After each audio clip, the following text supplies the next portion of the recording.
చేసి ఎంతో వ్యూహాత్మకంగా కేసీఆర్ గారు తెలంగాణ రాష్ట్రాన్ని సాధించారు. బీఆర్ఎస్ పార్టీ మీ అందరికీ కూడా తెలుసు, అది పుట్టడమే ఒక సామాజిక చారిత్రక అవసరాలను దృష్టిలో పెట్టుకొని ఆనాడు టీఆర్ఎస్ పార్టీ ఆవిర్భవించింది.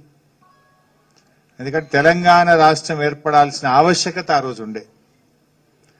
ఆనాటి ప్రభుత్వాలు కరెంటు బిల్లులు పెంచి తెలంగాణ రైతుల నడ్డి విరిచే ప్రయత్నం చేసినటువంటి నేపథ్యం ఉండే.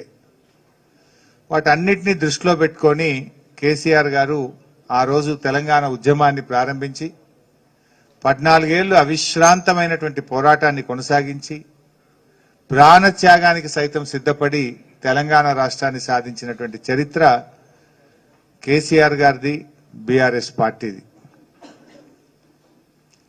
అదేవిధంగా బీఆర్ఎస్ పార్టీ పుట్టిందే తెలంగాణకు జరుగుతున్న అన్యాయాల మీద ప్రశ్నించడానికి పుట్టిన పార్టీ బీఆర్ఎస్ పార్టీ. ఈ అన్యాయాలకు మరి చరమగీతం పాడాలంటే రాష్ట్రం ఏర్పడడం ఒక్కటే దానికి మార్గం అని గట్టిగా నమ్మి ఆచార్య జయశంకర్ గారి ఆశీస్సులతో కేసీఆర్ గారు నాడు ఉద్యమాన్ని ప్రారంభించారు. తెలంగాణ ప్రజలు మరి కేసీఆర్ ను, బీఆర్ఎస్ పార్టీని గుండెకు హత్తుకొని బ్రహ్మరథం పట్టారు. చివరికి కేసీఆర్ గారు కేసీఆర్ చచ్చుడో తెలంగాణ వచ్చుడో అని ఆమరణ నిరాహార దీక్షకు సైతం పూనుకొని ఢిల్లీని కదిలించి రాష్ట్రాన్ని సాధించారు. అంతేకాదు 10 సంవత్సరాల పాలనలో రాష్ట్రాన్ని సాధించడమే కాదు, 10 ఏళ్ల కేసీఆర్ గారి పాలనలో అద్భుతమైనటువంటి ప్రగతిని, దేశానికే దిక్సూచిగా తెలంగాణ రాష్ట్రాన్ని నిలిపి చూపారు. కేసీఆర్ గారు ప్రారంభించిన మిషన్ భగీరథ అనే కార్యక్రమం హర్ ఘర్ కో జల్ అని భారతదేశానికి మోడల్గా నిలిచింది. కేసీఆర్ గారు ప్రారంభించిన రైతు బంధు పథకం భారతదేశంలో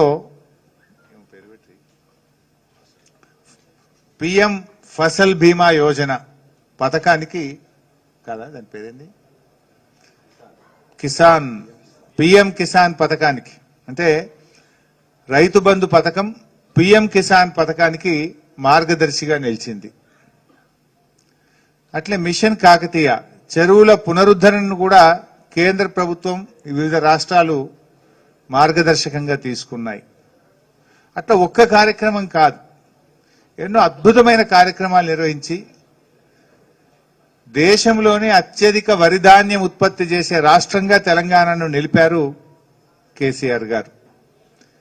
రైతుల కోసం రైతు బంధు, రైతు బీమా, 24 గంటల నాణ్యమైన కరెంటు, ప్రతి మండలానికి గోడౌను, నీటి తీరువా రద్దు చేయడమే కాదు పాత బకాయిలు కూడా రద్దు చేసి కాలువల కింద, చెరువుల కింద రైతులకు ఉచితంగా సాగునీరు అందించిన తొలి రాష్ట్రం కేసీఆర్ గారి ప్రభుత్వం. మిషన్ కాకతీయ కింద చెరువులు బాగు చేశాం. అన్ని ప్రాజెక్టులకు తూములు పెట్టి ప్రాజెక్టుల నీళ్లతో చెరువులు నింపే కార్యక్రమాన్ని చేసింది కూడా బీఆర్ఎస్ ప్రభుత్వం. అట్లా ఎన్నో రకాలుగా అటు రైతులకు కూడా మేలు చేశాం. పర్ క్యాపిటా ఇన్కమ్లో దేశంలో అగ్రగామిగా తెలంగాణ నిలిపారు. జిఎస్డిపి గ్రోత్ రేట్లో దేశానికే మార్గదర్శకంగా తెలంగాణ రాష్ట్రం నిలిచింది. ఎన్నికల్లో హామీ ఇచ్చిన పథకాలే కాదు, హామీ ఇవ్వని కార్యక్రమాలు కూడా చేసింది బీఆర్ఎస్ ప్రభుత్వం. ఇవాళ రేవంత్ రెడ్డి గారి ప్రభుత్వం ఏమో ఇచ్చిన హామీలు అమలు చేయలేక ఆపసోపాలు పడుతున్నారు. 6 గ్యారంటీల్లో ఒక్క గ్యారంటీ కూడా పూర్తిగా అమలు చేయలే. మహిళలకు ఏం చెప్పిండ్రు? మహాలక్ష్మి ఉచిత బస్సుకు పరిమితమైనరు, మహాలక్ష్మి ఎగ్గొట్టిండ్రు. చేయూత 4,000 రూపాయల పెన్షన్ అన్నారు, అమలైన పరిస్థితి లేదు. రైతులకు 15,000 రైతు బంధు అన్నారు, 2 లక్షల రుణమాఫీ అన్నారు, అమలైన పరిస్థితి లేదు.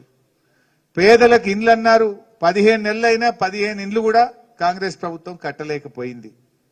ఇట్లా ఇచ్చిన హామీలు అమలు చేయని చరిత్ర కాంగ్రెస్ది అయితే, హామీ ఇవ్వకపోయినా కళ్యాణ లక్ష్మి పథకం, 13 లక్షల మంది పేదింటి ఆడపిల్లల పెళ్లిళ్లకు 11,000 కోట్ల రూపాయలు ఖర్చు పెట్టి కళ్యాణ లక్ష్మి పథకాన్ని అందించింది బీఆర్ఎస్ ప్రభుత్వం.